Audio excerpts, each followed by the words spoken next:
Praise the Lord. இன்றைக்கான வசனம். அவருடைய நாமத்தை நடனத்தோடே துதித்து, தம்புரினாலும், கின்னரத்தினாலும் அவரை கீர்த்தனம் பண்ண கடவர்கள்.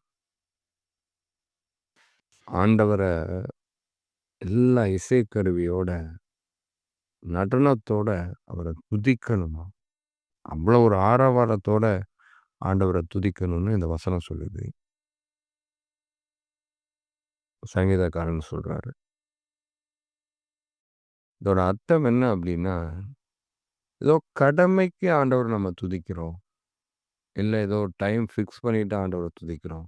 அப்படிலாம் இல்லாம முழு இருதயத்தோட, முழு ஆனந்தத்தோட, ஆரவாரத்தோட, ஆத்தும களிகூறலோட ஆண்டவர துதிக்கணும். துதிக்கணுமே அப்படிங்கிறதுக்காக துதிக்கிறதல்ல. அது இயல்பா நம்மிலிருந்து வரணும். எப்படி ஒரு சினிமா பாட்ட பார்க்கும்போது, அத கேட்கும்போது, இயல்பா ஒரு துள்ளல் உள்ள வருதுல்ல, ஒரு தாளம் வருதுல்ல, ஒரு ஆட்டம் வருதுல்ல, அதைப் போன்று ஆண்டவரை நாம துதிக்கும்போது, உள்ளத்திலிருந்து அது பெருக்கெடுக்கணும். இயல்பா வரணும். கம்பல் பண்ணி வரக்கூடாது. மெக்கானிக்கலா வரக்கூடாது. இயல்பா வரணும். அதுதான் முதல் பாயிண்ட்டு. ஆண்டவர துதிக்கிறதற்கு. இல்ல டெய்லி காலைல எந்திரிச்சு துதிக்கணும். இந்த டைம்ல துதிக்கணும். அப்படி இல்ல. அவர பாடி துதிக்கும்போது, நம்முடைய ஆத்துமா களி கூர்றத நம்மளால உணர முடியும். அதுதான் அந்த உண்மையா ஆண்டவர ஆராதிக்கிறது, துதிக்கிறது, சந்தோஷத்துடனே, முழு இருதயத்துடனே. ஆண்டவர் அதுதானே சொன்னாரு. முழு இருதயத்தோட, முழு உள்ளத்தோட, முழு பலத்தோட அன்பு கூறுகிறவன் சொல்லியிருக்கிறார். அப்படி அன்பு கூறுகிறவனால தான் அந்த ஆத்துமா களிகூறலால துதிக்க முடியும். ஆண்டவர ஆராதிக்க முடியும். நடனத்தோட, இசைக்கருவிகளோட ஆண்டவர துதிக்கணும்னு சொல்லியிருக்கிறார். அப்ப என்ன அர்த்தம்? நல்ல சகல இசை வாத்தியங்களையும் ஆண்டவருக்காக மீட்டி நம்ம துதிக்கணும். அடுத்தபடியா நடனத்தோடே துதிக்கணும். அப்ப சினிமாக்காரன் மாரி நல்லா ஆட்டம், பாட்டம், கொண்டாட்டம் அப்படியா? இப்ப நெறையா உள்ள வந்துருச்சு. களியாட்டு உள்ள வந்துருச்சு. கேட்டா இந்த ஒரு வசனத்த எடுத்துக்கிறாங்க. இது மாரி ஒத்த வசனங்கள் பல இருக்கு. அத எடுத்துட்டு ஆண்டவரே சொல்லியிருக்கார். நடனத்தோட துதிக்க சொல்லியிருக்கிறார். தாவீது நடனத்தோட தான் துதித்தார். அப்படின்னு சொல்லிட்டு களியாட்ட உள்ள கொண்டு வந்துட்டாங்க சபைக்குள்ள. ஆண்டவர் நடனத்தோட துதிக்க சொன்னதுன்னா, அது என்ன அர்த்தம்? அந்த அளவுக்கு ஆவியில ஏவப்பட்டு துதிக்கும்போது, நமக்குள்ள ஒரு ஆவிக்குரிய நடனம் வரும். இந்த மாதிரி விரசமான, இச்சைய தூண்டுகிற வகையில, இல்லன்னா பொழுதுபோக்கான நடனம் அல்ல. அது ஆவிக்குரிய நடனம். எப்படி ஆவியின் அபிஷேகத்தை பெறும்போது ஒரு வல்லமை இறங்கி, ஒரு மாற்றம் அங்க நிகழுதோ, சில பேர் அந்நிய பாஷைகள பேசும்போது ஒரு மாற்றம் நிகழுதோ, அதுபோல ஒரு நடனம். இது நீங்க பார்த்துருக்கலாம்.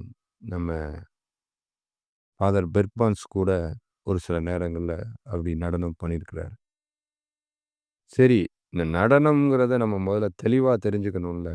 தாவீது நடனம் ஆடினார், தாவீது நடனம் ஆடினார்ன்னே தான் நம்ம சொல்லிட்டு இருக்கோம். தாவீது எப்படி நடனம் ஆடினார்? தாவீது சணல் நூல் ஏபோத்தை தரித்துக் கொண்டு இந்த பாயிண்ட்ட நோட் பண்ணுங்க. தாவீது களியாட்டத்துக்கு ஏதுவான வஸ்திரங்களை உடுத்திக்கொண்டு ஆடம்பரத்துடனும், அ இது ஃபேஷன் ஷோக்கு போகிற மாரிலாம் உடை உடுத்திக்கொண்டு நடனம் ஆடல. சணல் நூல் ஏபோத்தை தரித்துக்கொண்டு, சணல் நூல் அப்படிங்கும்போது தாழ்மையின் அடையாளம், அர்ப்பணிப்பின் அடையாளம். நான் ஒன்றுமில்லை அப்படிங்கிற ஒரு அடையாளம். ஏபோத் அப்படிங்கிறது ஆசாரியத்துவம். இதெல்லாம் அவர் அணிந்து கொண்டு ஆண்டவர துதித்தாராம். ஆனா, இப்ப இருக்கிற துதியெல்லாம் எப்படி இருக்குது? களியாட்டு உள்ள வந்து எது சினிமா பாட்டு, எது ஆண்டவருடைய பாட்டுன்னே தெரியல. அந்த அளவுக்கு மாறி போயிருக்குது. கேட்டா தாவீது நடனம் ஆடினார் அப்படின்னு ஒரே வார்த்தையில முடிச்சிடுறாங்க. ஆண்டவர் எழுதி கொடுத்திருக்காரு அப்படின்னு. ஆண்டவர் சொன்ன விஷயம் என்ன? தாழ்மை எங்க போச்சு? அங்க எங்க வந்து ஆண்டவர் இருக்கிறாரு? நல்லா நீங்க பாருங்க. அதுல ஆண்டவர் இருப்பாரா? சணல் நூல் எங்க? ஏபோத் எங்க? ஆசாரியத்துவத்துக்கான அந்த காரியம் எங்க? இன்னொன்னு நடனம் அப்படிங்கும்போது, அடுத்தபடியா பாருங்க, தன் முழு பலத்தோடும் கர்த்தருக்கு முன்பாக நடனம் பண்ணினான். முழு பலம். அதாவது தன்னை மறந்து, கர்த்தருக்காக தன்னை அர்ப்பணித்து, முழுமையாக அந்த நடனத்த பண்ணாரு. அவர் ராஜான்றதே மறந்துட்டாரு. ஆனா, இங்க நடனம் ஆடுறதே நாம ராஜான்னு காமிக்கிறதற்காக. அது இல்ல.